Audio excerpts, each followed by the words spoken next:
رجوات منصور سوسو في ليلة الدخلة ربت 12 يتيم وماتت وهي ساجدة في المدينة المنورة. رجوات منصور استطاعت إطفاء بهجة لا مثيل لها على الشاشة، ولكنها لم تستمر طويلا بعد سخرية الناس من شكلها، فعوضها الله بحسن الخاتمة. وهي ممثلة مصرية من مواليد 1914 وتنتمي لأسرة غنية في أسوان. تزوج جميع أشقائها ما عدا هي، نظرا لأن الجميع كان بينظر إليها على أن هي قبيحة الشكل، لتترك أسوان وتذهب للقاهرة لتبدأ رحلتها عن عمل يجعلها تشعر بذاتها. فعملت في المحلات وفي تنظيف البيوت، حتى لعبت الصدفة دورها في دخول رجوات إلى عالم التمثيل من خلال فيلم ليلة الدخلة مع إسماعيل ياسين وحسن فايق. ولكن لا تأتي الرياح بما تشتهي السفن، فقد كان المطلوب لدور سوسو فتاة قبيحة، ورغم ذلك وافقت على الدور. ولاقى الفيلم نجاح كبير، واستغلها المخرجون في الظهور بدور الفتاة القبيحة في العديد من الأفلام خلال خمسينيات القرن الماضي. وجاء مجمل أعمالها نحو 14 فيلم سينمائي، منها قمر 14 سنة 1950، والآنسة ماما 1950، وبنات حواء 1954، وإسماعيل ياسين طرزان 1958، وهيجننوني 1960. ولكن حياتها الشخصية تحمل مآسي كثيرة، وفي الفيديو ده هنستعرضها مع بعض.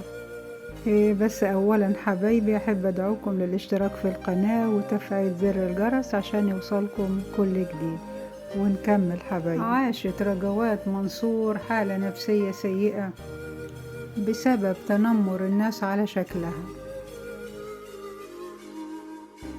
تلك الملامح والتي وإن كانت بعيدة كل البعد عن جمال الشكل، فإنها كانت تخفي وراءها روحا جميلة وخفة دم.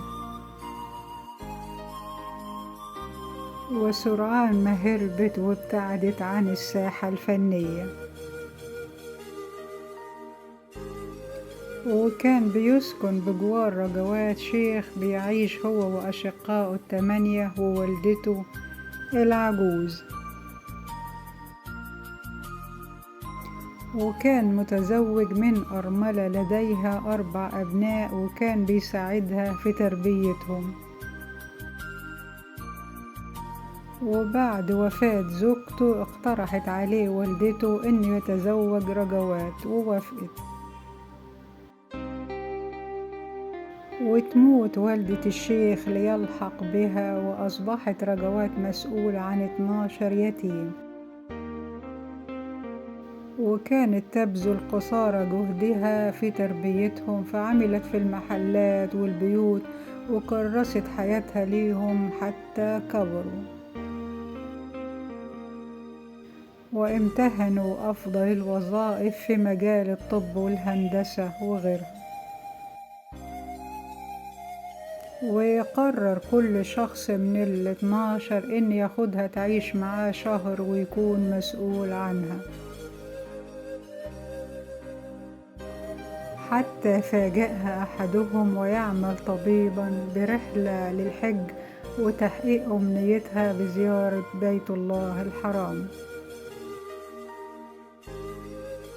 وسافرت للحج مع واحد من أبنائها من زوجها وأدت المناسك. ولكن يشاء القدر أن تتوه، وظل ابنها يبحث عنها حتى وجدها سجدة في الحرم النبوي.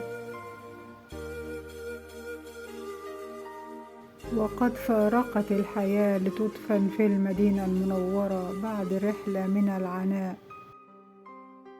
في تربية اليتامى، وإثبات أن الجمال يكمن بالداخل وليس بالخارج. ربنا يرحمها ويرحم كل فنان الزمن الجميل، وشكرا حبايبي حسن المتابعة، مع ألف سلامة.